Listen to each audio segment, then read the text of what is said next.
Os horrores da colonização belga no Congo serviram de inspiração para Joseph Conrad escrever O Coração das Trevas, o livro que nós vamos conversar hoje. Meu nome é Jade, seja bem-vindo para mais um vídeo do Páginas Avulsas. Publicado originalmente como livro único em 1902, O Coração das Trevas já havia aparecido em 1899 na Blackwoods Magazine, repartido em 3 volumes. É um livro que vai trazer contornos autobiográficos, contando parte da experiência do Joseph Conrad no Congo durante o período da colonização. Para melhor contextualizar essa obra, eu vou recapitular um pouco sobre como se deu a colonização do Congo nesse período. Entre 1877 e 1908, o Congo era uma colônia exclusiva do rei Leopoldo II da Bélgica. Era um rei belga que tinha um domínio sobre a terra, mas a terra não era de responsabilidade do Estado belga, era um estado só do rei em si, uma propriedade privada praticamente. E esse período de colonização em que o Congo era chamado de Estado Livre do Congo é considerado um dos períodos coloniais mais violentos, e nós temos registros históricos porque aconteceu no final do século XIX. No período de tutela do território por parte do rei Leopoldo, houveram diversos tipos de abusos contra direitos humanos. Houve massacre de diversas civilizações tradicionais que viviam na região em prol do aumento da arrecadação econômica sobre as terras. A colonização era muito voltada para o extermínio, tanto que alguns especialistas falam sobre a possibilidade de ser chamado de genocídio esse período de colonização. Esse período foi tão pesado para a história belga e, apesar dos poucos registros que nós temos, que são fotos de pessoas mutiladas, de relatos, que não é nada comparado com o que realmente aconteceu e o impacto que aquilo teve, em 1908, por causa de toda a pressão internacional, o rei Leopoldo precisa abrir mão desse território enquanto propriedade privada e o incorpora à colônia belga no Congo. Esse estado colonial vai se manter até 1960, que é quando começa a luta pela libertação do Congo. Pela data de publicação do livro e pelo tempo da sua escrita, já dá para vocês entenderem que é um livro que vai se passar durante essa época de colonização do rei Leopoldo. O Coração das Trevas ele não é um livro biográfico, apesar de trazer muitos elementos da vida do autor. E, na verdade, toda a história dele parece ser inspirada em fatos que o próprio autor viveu na região, até o resgate que vai acontecer no livro. E como é que esse livro começa? Ele começa com um grupo de homens numa noite no rio Tamisa. São homens ingleses, o rio Tamisa é na Inglaterra, e esses homens estão no mar numa noite escura, e um deles começa a recordar do seu período do passado, de experiências anteriores que ele teve em um curso de águas doces. E esse curso de águas doces foi no Congo. Esse homem, Marlon, começa a rememorar todos os trajetos que ele viveu durante aquele período de exploração e as impressões que ficaram daquele período. Quando ele era mais jovem, depois de ter passado por estadias enquanto marinheiro em regiões exóticas, ele ficou fascinado por um curso de águas que parecia uma serpente, que é o Rio Congo. Eu vou colocar aqui uma foto para vocês verem um trecho do rio que tem muito esse serpenteado dentro da sua trajetória. E ao ficar encantado por esse rio, ele decide que vai ser o próximo alvo das suas explorações, que ele vai trabalhar ali. Ele começa a usar conhecidos para estabelecer contatos com gente da região e ele resolve inclusive começar a utilizar mulheres para conseguir esse objetivo. Ele não utiliza ninguém de uma forma errada, pornográfica nem nada do gênero. Ele apenas pede para a tia para estabelecer esse contato. E a tia, que é uma mulher de conexões, acaba conseguindo um emprego para ele nessa região e ele vai assinar o contrato dentro daquela companhia. Quando ele chega na companhia para assinar o contrato, todas as pessoas até dentro daquele escritório parecem um tanto mortificadas. Toda a narrativa e todas as pessoas em volta é como se elas estivessem descoladas da realidade. Quando você lê o livro, você sente assim esse descolamento daquela experiência toda, que é quase como se fosse onírica, mas muito onírico pro lado do pesadelo, não pro lado bom. Ele acaba assinando o contrato e vai para a região do Congo. Essa ida dele para a região não é simples. Por quê? Ele é destinado a comandar um barco a vapor que vai fazer expedições pelo Rio Congo para alcançar os entrepostos comerciais que existiam ao longo do território e recolher as riquezas, que eram essencialmente marfins nesse período. Quando ele chega na região, ele começa a observar que as pessoas daquela região estão muito vulnerabilizadas, que são homens negros amarrados, acorrentados, com costelas à mostra, em um estado mesmo de degradação. Cabe recordar também que nesse período, final da década de 70, 80, não existia mais escravidão, ou seja, nós estamos falando de uma colonização que acorrentava os nativos daquela terra e não utilizaria eles como uma mercadoria assim para venda, mas os utilizaria dentro daquele território. E toda a relação que eles estabelecem durante a colonização população é extremamente violenta. Todo mundo fala muito sobre um discurso de levar civilização para aquele lugar, mas nós sentimos que existe muito mais uma tentativa de satisfazer ganhos pessoais do que qualquer outra coisa. E há também aquele entendimento daquelas pessoas como menos humanas, menos civilizadas. Antes do Marlon, que é o nosso narrador, ir para a África, inclusive, ele passa por um médico da companhia que faz uma medição na cabeça dele. Essas medições nós entendemos que é parte do método lombrosiano, que tinha muito eco dentro daquele período histórico. O que é que Lombroso acreditava? Que nós teríamos pessoas com determinados tipos de características fenotípicas que revelariam um traço para a criminalidade. E para isso ele utilizou muito da população negra, dizendo que eles eram que cometiam os crimes, e a partir daquele fenotipo ele estabeleceu o tipo criminoso. Quando Marlon é medido, o médico até fala para ele: eu nunca trabalhei com inglês antes. Por quê? Porque o Marlon era uma espécime de uma terra mais ou menos civilizada que se dispôs a ir para aquela região, chegou até uma certa curiosidade. E quando ele chega nos primeiros entrepostos comerciais, ele percebe que não existe nada de uma colonização sistematizada ali. Existem valas ao longo do caminho, pessoas sendo mortas e descartadas, uma exploração grande. Aqueles colonos estão em número muito inferior que a população local, ou seja, o domínio que foi feito ali teve que ser um domínio muito pela força, tiveram que matar muita gente para conseguir aquele estágio de submissão, digamos assim. E ele vai avançando, e desde o primeiro momento que ele entra em contato com os entrepostos belgas, começam a falar para ele do Sr. Curtis, que é a pessoa mais rentável dentro daquele esquema colonial. É um cara que tem o entreposto comercial mais adentro do território e é que é quem traz o maior lucro. Ele tem mais marfim do que todos os outros entrepostos, gerando até uma relação muito de ciúme com outras pessoas que participam daquela campanha. Todos usam aquela desculpa do método civilizatório, mas todos ali querem dinheiro. E alguém ganhando demais até gera um ressentimento, porque se ele está ganhando, eles estão perdendo, teoricamente. Quanto mais vai adentrando no território, mais o Marlon vai tendo ciência de que aquilo não era o que ele esperava. Era algo muito mais cru, muito mais real e muito mais violento. Quando ele chega nas margens do rio, ele descobre que o barco para que ele foi designado como capitão está naufragado. Ele precisa recuperar aquele barco antes de fazer a sua exploração. E avisam para ele, inclusive, que ele precisa passar naqueles entrepostos mais ao longe, porque ninguém foi lá durante os últimos meses. Ninguém sabe o estado para aqueles colonos que estão ali realmente estão. E o Marlon começa o processo de restauro desse barco, e quanto mais ele está dentro daquela companhia, mais ele percebe que o que está por trás é realmente aquele esquema de corrupção. Eles estão dentro daquele território para obter o máximo de dinheiro possível. E o Kurt sempre aparece nas narrativas como um objetivo, porque ele conseguiu dominar melhor aquela população e conseguiu extrair mais daquela terra do que podia. À medida que o Marlon vai concluindo o processo de reparo do barco, ele também vai sentindo a fragilidade daquele território, a fragilidade daquela posição em que eles estão e a violência por trás daquilo. Eles começam a jornada pelo rio e à medida que ele tem contato com as populações locais, nós vemos assim um sentimento até de pavor, de consternação e até uma tentativa de manter um distanciamento. Existe uma narrativa assim, muito nós contra eles. Você sente o narrador falando que aquelas pessoas não são confiáveis. Ele sabe que ele está num território inimigo e ele se sente muitas vezes esquecido por Deus e, enfim, por tudo que ele acreditou existir.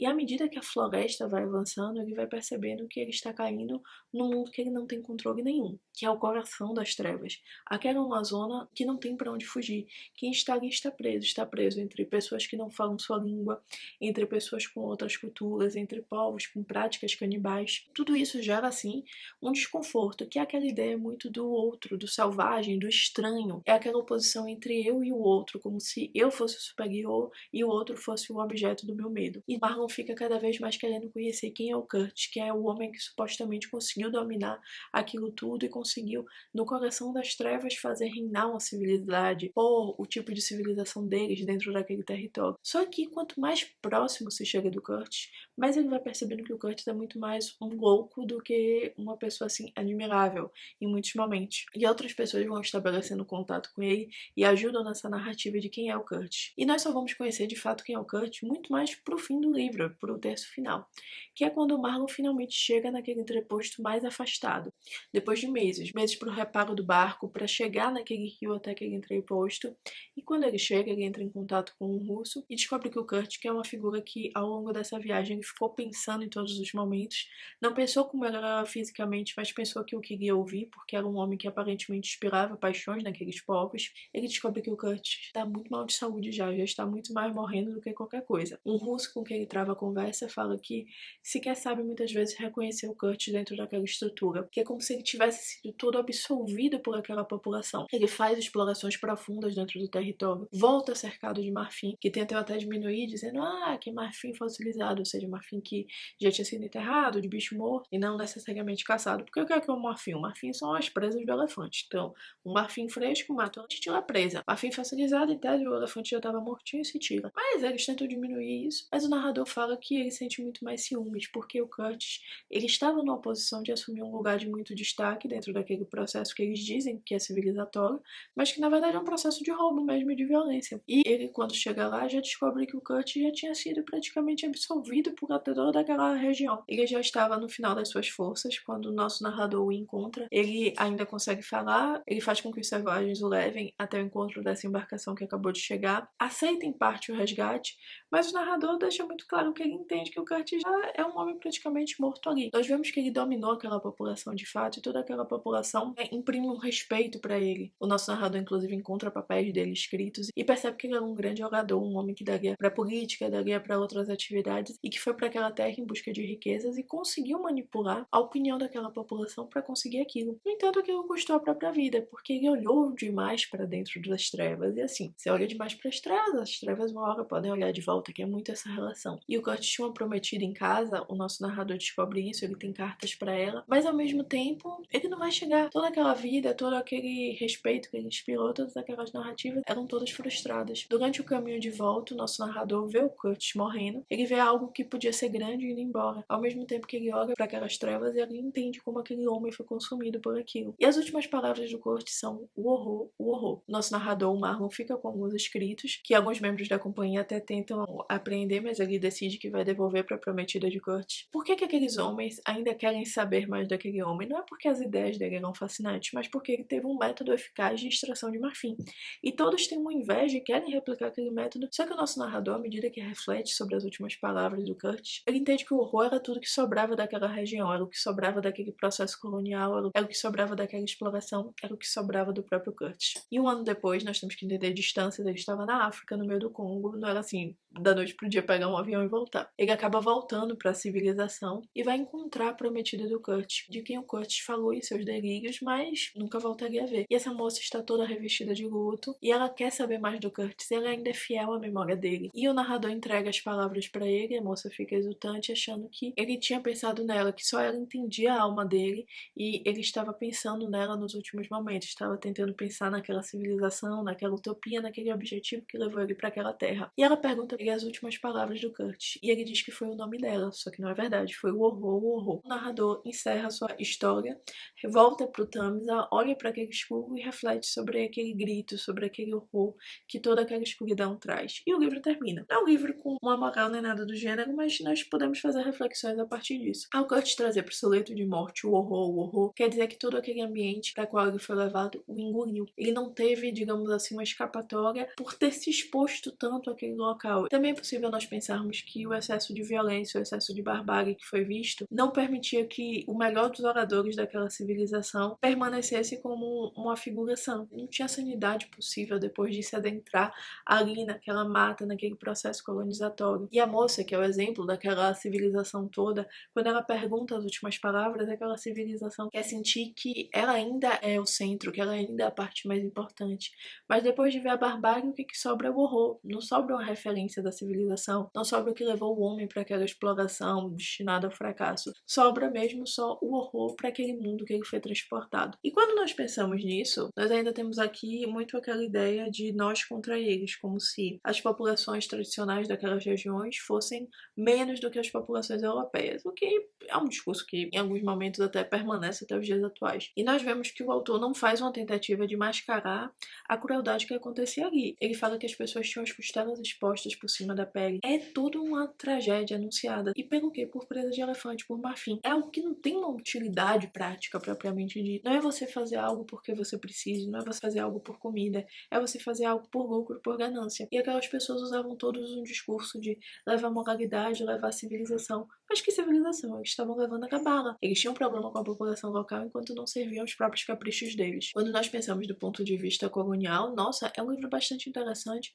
por trazer essa dinâmica de alguém que realmente passou. O narrador ele esteve nessa posição, ele realmente viu como eram aqueles entrepostos, ele viu como era navegar por aquele rio, como era ir até o posto mais avançado, ele viu um colega dele morrer no barco, ou seja, todo o exemplo, toda a história do Marlon, na verdade, nos parece muito mais uma história do Conrad, do que ele sentiu naquela terra. Esse livro ele tem muito um clima, assim, depressivo, sabe?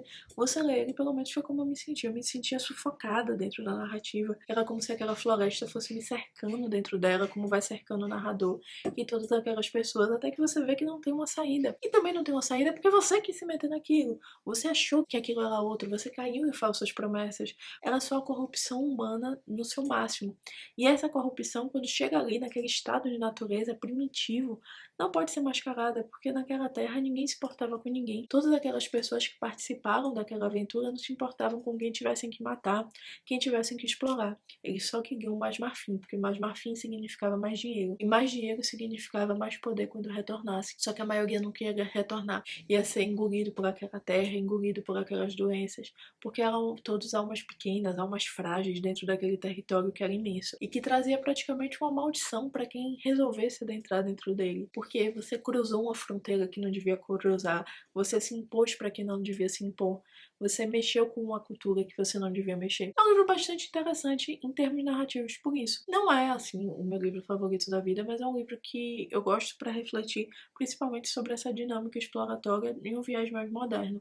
Afinal, é uma colonização de pouco tempo, e nós vemos que não é algo restrito a 1400, 1500, um processo colonizatório violento. É um processo que, infelizmente, se replicou até recentemente, e que talvez continue se replicando em vários casos, porque não é que o ser humano evoluiu propriamente e desenvolveu valores morais, não. Ele só tem mais censuras muitas vezes e isso obriga ele a ter alguns freios. No final de contas, todas as pessoas que o Marlon cruza dentro daquele processo acabam sendo corrompidas, ele mesmo é corrompido porque ele entra um domínio que não é dele, e isso vai ter o seu preço. A floresta é quase um elemento sobrenatural, que cobra com sangue e quando não leva o sangue, leva a sanidade de quem ali olha. Mas é uma leitura que eu recomendo principalmente para você iniciar estudos sobre o processo de colonização africana mais recente.